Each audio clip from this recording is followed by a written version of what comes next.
Speaker है उधर, ध्यान रखना। हेलो स्टूडेंट्स, आज हम डिस्कस करेंगे practical question number 16, most important question of fixed Capitals. आओ स्टेटमेंट डिस्कस करते हैं। P and Q R partner sharing profit and losses in the ratio of 60:40। P और क्यू दो पार्टनर हैं जो अपने प्रॉफिट और लॉसेस को शेयर करते हैं 60:40।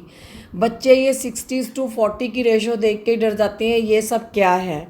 0 से 0 कैंसिल कर दो, 2 से डिवाइड करो, 2 3 द 6, 2 2 द 4। रेशो क्या बन गई 3:2। अगर उसको डिवाइड नहीं करोगे तो भी क्वेश्चन में कोई मिस्टेक नहीं आएगी, तो इसमें कोई भी परेशान होने की ज़रूरत नहीं है। तो पी एंड क्यू क्या थे, दो लोग थे जिनका नाम था पी और क्यू, और उन्होंने क्या किया, अपने प्रॉफिट एंड लॉस को शेयर किया 60:40 की रेशो में। On 1 April 2014 their capitals were P 5 lakh, Q 3 lakh. इन दोनों की कैपिटल जानना भी बहुत ज़रूरी है, क्योंकि बिजनेस तभी स्टार्ट हो सकता है जब तक उसमें इन्वेस्टमेंट होगी। तो इन्वेस्टमेंट क्या है, पी के पास कुछ ज़्यादा पैसा था 5 लाख रुपीज़, और क्यू के पास थोड़े कम पैसे थे 3 लाख रुपीज़। तो दोनों ने क्या किया, बिज़नेस स्टार्ट करने का एक प्लान बनाया और ये कहा कि अगर 100 रुपये का प्रॉफिट होता है तो मैं, पी जो बोला वो बोला है मैं 60 रुपीज़ लूँगा, और क्यू ने कहा कि मैं 40 रुपीज़ लूँगा। कोई भी क्वेश्चन अगर स्टार्ट होता है, आपने डेट चेक करनी है, 1 अप्रैल है, उनकी कैपिटल दे रखी है 5 लाख, 3 लाख दे रखी है, उनकी प्रॉफिट शेयरिंग रेशो दे रखी है 60:40। ड्यूरिंग द ईयर एंडेड 31 मार्च, पूरे साल के अंदर उन्होंने नेट प्रॉफिट कितना अर्न किया, they earn A net profit of 7,60,000। 7,60,000 का पूरा साल मेहनत करने के बाद उन्होंने प्रॉफिट अर्न किया। अब उन्होंने बताई, जब प्रॉफिट अर्न कर लिया, दोनों ने डिवाइड करने का टाइम आया, तो अब उन्होंने अपनी अपनी टर्म्स बताई कि हमने क्या डिसाइड की थी। The terms of partnership are क्या हैं। Interest on capital is to be charge at the rate of 8% per annum. जो पैसा हमने बिज़नेस में लगाया है, सबसे पहले तो हम उस पर चार्ज करेंगे 8% पर एनम के हिसाब से इंटरेस्ट। 8% पर एनम, पूरे साल का क्या रेट है, 8% पर एनम। आपने कैसे मल्टीप्लाई करना है, 5 लाख मल्टीप्लाई बाय 8%, का क्या मतलब होता है 100, डिवाइडेड बाय 100। तो ये आपका कितना इंटरेस्ट आ जाएगा, इंटरेस्ट ऑन कैपिटल पी का 40,000। और क्यू का इंटरेस्ट कैसे निकालेंगे, same calculation, 3 lakh multiply by 8 divided by 100 is equal to 24,000। तो आप ओरल, कोई इन क्वेश्चनों में कुछ भी टेंशन वाली चीज़ नहीं होती। बच्चे डरते हैं, कंफ्यूज होते हैं कि ये क्या है। ये कुछ नहीं है, आप जैसे ही दो लोग अब बड़े होने के बाद जब बिज़नेस स्टार्ट करते हैं, अपना पैसा लगाते हैं, तो वो बड़ी इजीली कैलकुलेट करते हैं कि हमारी रिटर्न कितनी आ रही है हमारे पैसे पे। तब उन्हें इन क्वेश्चनों से डर नहीं लगता, वो बहुत इजीली ओरल ही इस चीज़ को कैलकुलेट करते हैं। 5 8 द 40, 3 8 द 24। तो ये कितना हो गया interest on capital, 64,000। First adjustment clear होगी, 64,000। सेकंड है, P will get commission at the rate of 3% on turnover. P ने क्या कहा कि अगर मैं टर्नओवर, ओवर का मतलब है सेल्स, बिजनेस के प्रोडक्ट की सेल करना, मैं कमीशन लूँगा एट द रेट ऑफ 3%।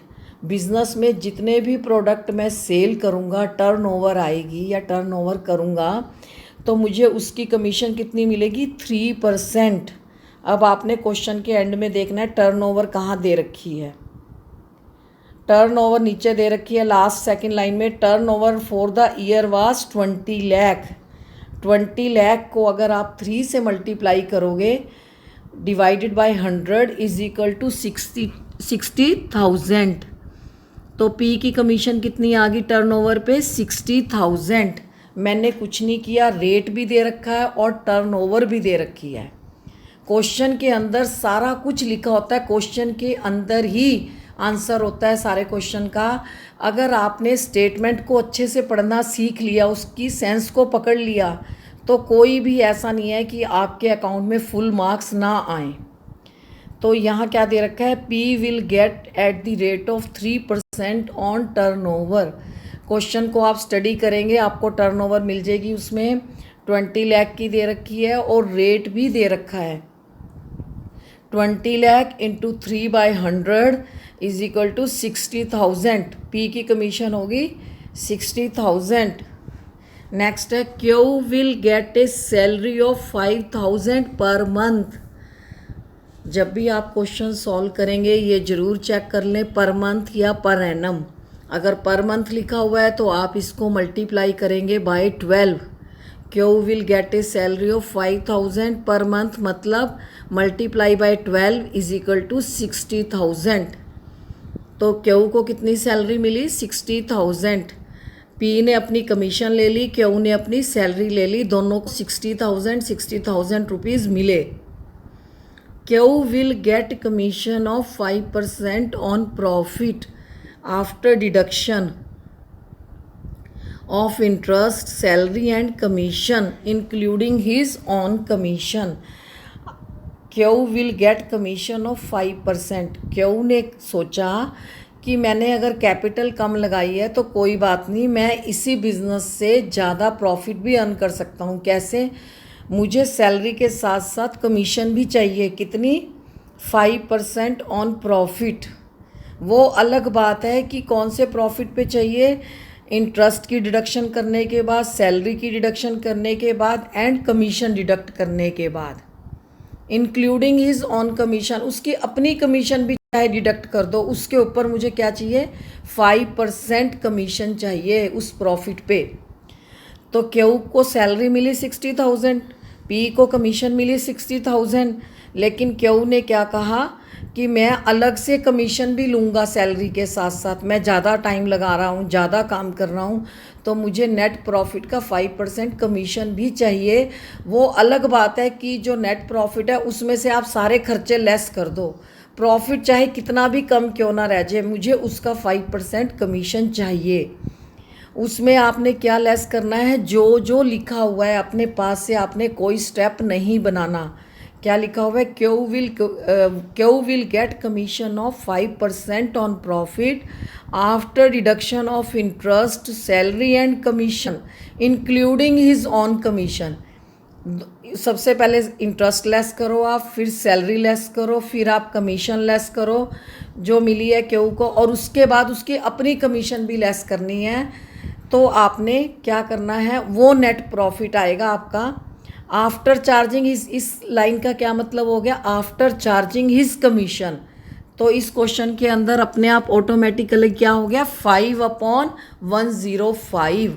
आपने क्वेश्चन की स्टेटमेंट को समझना है। इन्होंने आफ्टर वर्ड इस क्वेश्चन में नहीं लिखा कमीशन में, लेकिन लिख दिया इंक्लूडिंग हिज ऑन कमीशन। इसका मतलब इसकी कमीशन जो है वो आफ्टर चार्जिंग है। तो आपने 5/100 अगर क्वेश्चन में कर दिया एग्ज़ाम के अंदर तो आपका क्वेश्चन जो है वो गलत हो जाएगा। आपने क्या करना है, 5/105, क्योंकि लिखा हुआ है इंक्लूडिंग हिज ऑन कमीशन, उसको भी डिडक्ट करना है। तो हमें उसकी कमीशन पता ही नहीं तो कैसे डिडक्ट करेंगे। तो उसके लिए फार्मूला बना हुआ है कि 5/100 ना करके 5/105 करते हैं। नेक्स्ट है P is entitled to a rent of 20,000 per annum for use of his premises by the firm। P के पास कोई बिल्डिंग पड़ी होगी तो उन्होंने कहा कि क्यों रेंट देना बाहर, आप मेरी बिल्डिंग यूज़ कर लो। तो फर्म क्या है, P को रेंट दे रही है 20,000 पर मंथ के हिसाब से। तो 12 मंथ्स का रेंट कितना बना, 2,40,000। 20,000 को आपने मल्टीप्लाई किया 12 के साथ। P is entitled to a rent of 20,000। P ने कहा मैं अपनी बिल्डिंग तो दे दूंगा बिजनेस के लिए, लेकिन आपको उसका रेंट देना होगा, फर्म को रेंट की पेमेंट करनी होगी 20,000। और क्वेश्चन के अंदर आपको एक बात और बता दें, जो रेंट है वो किसकी आइटम है, प्रॉफिट एंड लॉस अकाउंट की।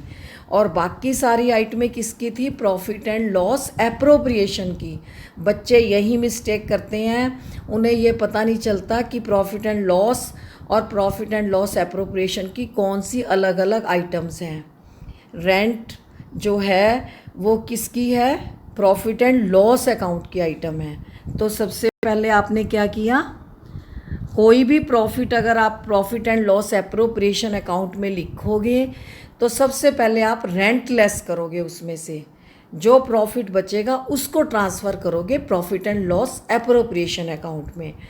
इसी का दूसरा मेथड एक ये है कि आप प्रॉफिट एंड लॉस में पहले एडजस्टमेंट करके दिखा दो या प्रॉफिट एंड लॉस अकाउंट में डायरेक्ट लेस कर सकते हो। अब आगे अभी जब ये देखोगे आंसर इसका तो आपको क्लियर हो जाएगा ये वाला पॉइंट क्या कहना चाह रही हूँ मैं।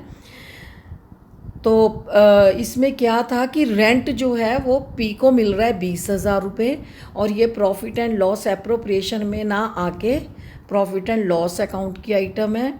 और जो इन्होंने प्रॉफिट साल के एंड में दिया हुआ है, प्रॉफिट कितना दे रखा है इन्होंने? 7,60,000। तो सबसे पहले आप इसमें से रेंट लेस करोगे 2,40,000 और ये बचेगा 5,20,000 और ये ट्रांसफ़र करोगे आप profit and loss appropriation account के अंदर। जो डिस्ट्रीब्यूशन होगा सब खर्चों के लिए, चाहे वो इंटरेस्ट ऑन कैपिटल के लिए है, चाहे कमीशन के लिए, चाहे सैलरी के लिए। समझ आ गया आप लोगों को? अब लास्ट में इन्होंने लिखा हुआ है कि पार्टनर्स ड्राइंग दे रखी है पी की इतनी, बिजनेस में से पूरे साल में जो पी है वो 40,000 रुपये अपने घर लेके गया और क्यू जो है वो 30,000 रुपये लेके गया। जब भी कोई पार्टनर बिजनेस में से कुछ पैसा अपने पर्सनल यूज़ के लिए एक पार्टनर निकालता है तो दूसरा पूरा ध्यान रखता है कि ये पैसा ये कितनी देर के लिए लेके गया और कितना रेट ऑफ इंटरेस्ट हम इससे चार्ज करेंगे या फिर वो पैसा ये कब वापस लेके आता है। तो इसको हम बोलते हैं ड्राइंग्स।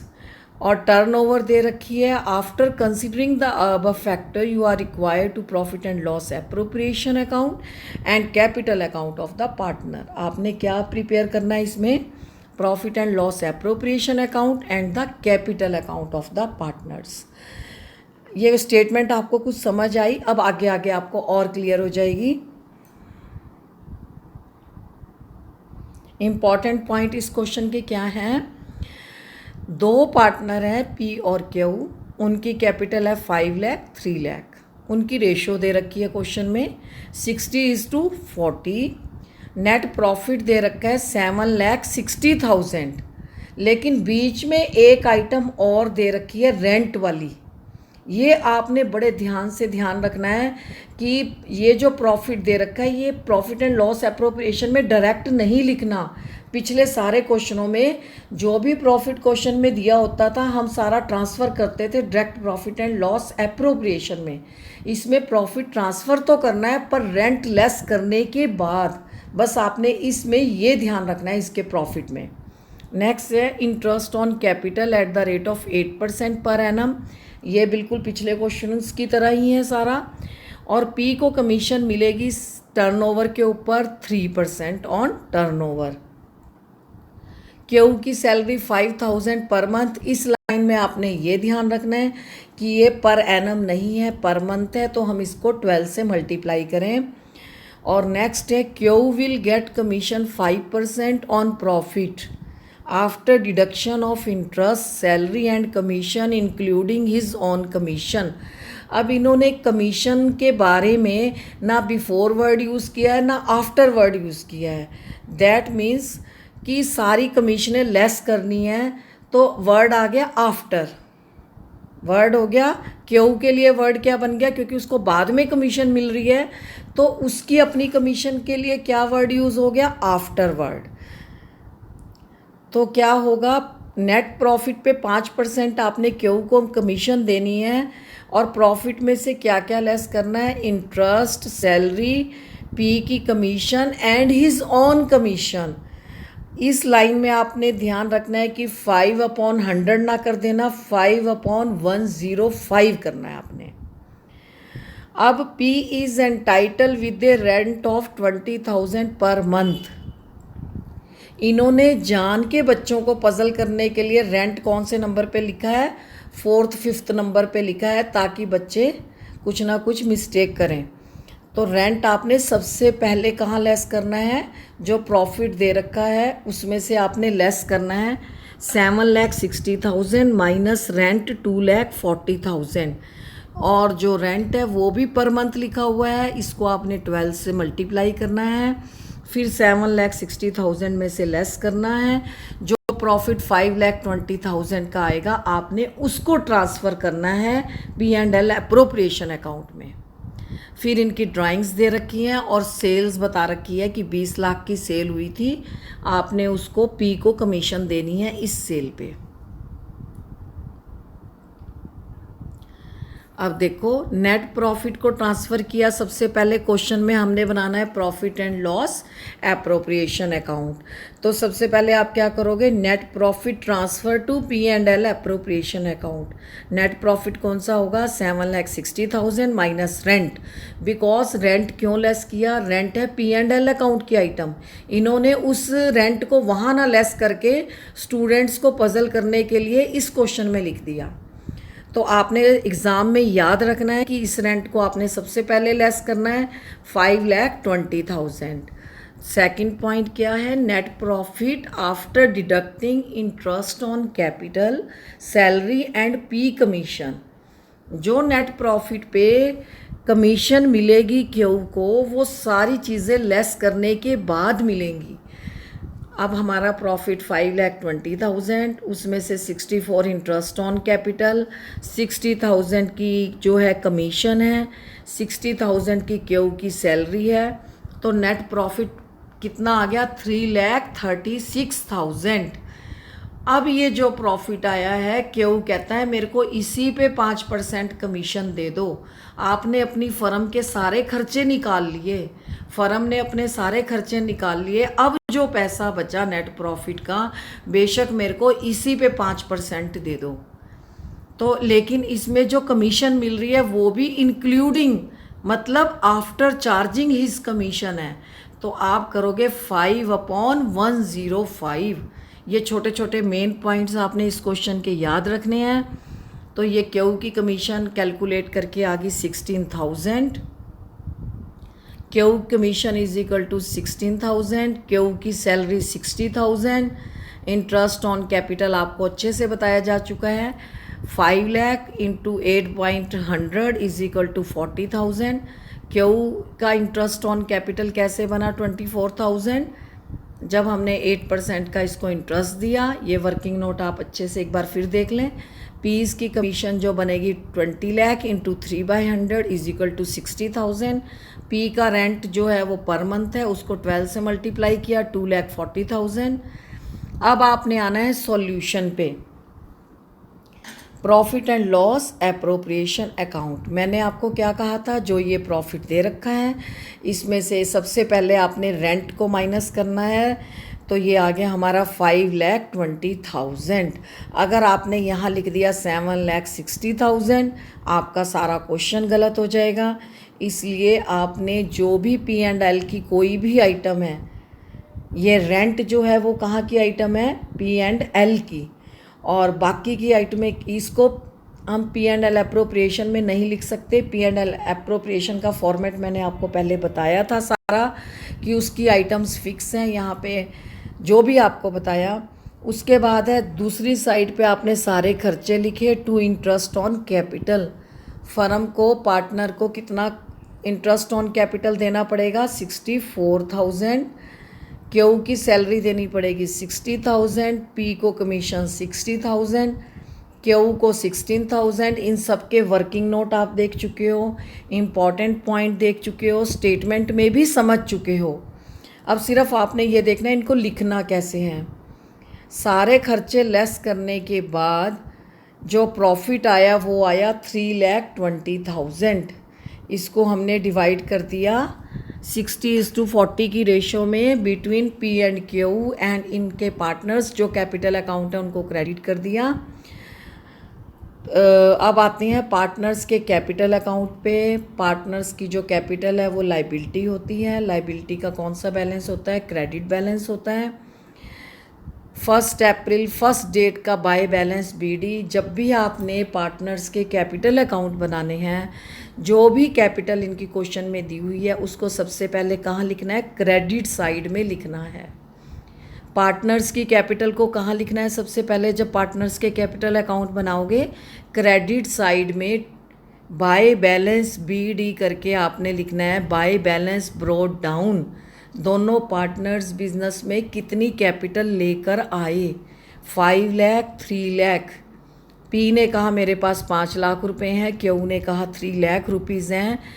तो हमने अलग अलग इनके कैपिटल डाल दी कैपिटल अकाउंट्स में। फिर जो पी की बिल्डिंग हमने यूज़ की उसको हमने रेंट दिया 2,40,000।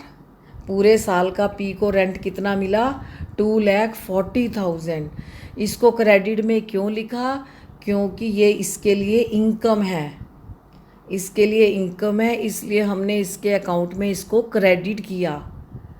अगर आप कोई भी बिल्डिंग कहीं किराए पे देते हो और आपको किराया मिलता है, वो आपकी इनकम है। ऐसे ही पी ने एक बिल्डिंग किराए पे दी और उसको उस बिल्डिंग का किराया मिला 2,40,000। तो आप इसको कैपिटल अकाउंट के क्रेडिट साइड में लिखोगे। फिर bye interest on capital, P ने जो पैसा बिजनेस में लगाया पूरे साल के बाद उसको इंटरेस्ट मिला 40,000। डेट क्या लिखी गई है? अब 31 मार्च। इंटरेस्ट ऑन कैपिटल कैसा है? 40,000 एंड 24,000। पी और क्यू ने ये पैसा क्या लिया कि हमने जो पैसा बिजनेस में लगाया है, हमने इतना रिस्क लिया है, अगर किसी बैंक में जमा कराते तो हमारा पैसा सेफ होता। तो हमें क्या है? प्रॉफिट के साथ साथ इंटरेस्ट ऑन कैपिटल भी चाहिए। तो पी को क्या मिला? Interest on capital 40,000 and Q को मिला 24,000। ये भी उनकी इनकम होती है। हमेशा आपने इंटरेस्ट ऑन कैपिटल को क्रेडिट साइड ही लिखना है। सैलरी 60,000 रुपये मिले क्यू को। अगर आप कहीं बड़े होकर नौकरी करते हो और आपको सैलरी मिलती है, वो आपकी इनकम है, उसी में से आप सारे खर्चे करोगे। तो सैलरी को कहाँ लिखना है? हमेशा credit side. By commission, commission मिली 60,000, 16,000। कमीशन क्या चीज़ है? हमारी इनकम है। अगर हमें कमीशन मिलेगी तो हमारी इनकम है। अगर हमें किसी को कमीशन देनी पड़ेगी काम की तो वो हमारे लिए खर्चा है। मैनेजर अगर रखा है उसको कमीशन देनी है तो कभी भी वो P&L अप्रोप्रिएशन और पार्टनर्स के कैपिटल अकाउंट में नहीं आती, वो अलग ही P&L अकाउंट में जाएगी। इसमें सिर्फ पार्टनर से रिलेटेड ही सारी इन्फॉर्मेशन आएगी, इसमें मैनेजर का कोई रोल नहीं है। तो profit and loss appropriation and partners capital account में मैनेजर का कोई भी एंट्री या कोई भी अकाउंट नहीं खुलेगा। फिर जो हमने प्रॉफिट कमाया पूरे साल में 1,90,000, 1,28,000, उन्होंने अपना अपना पैसा लगा के जो भी प्रॉफिट कमाया अपनी रेशो में डिवाइड किया और उनके हमने क्या किया? कैपिटल अकाउंट में क्रेडिट साइड लिखा, उसको capital. Credit all income and gain, partner के लिए ये सारी इनकम है।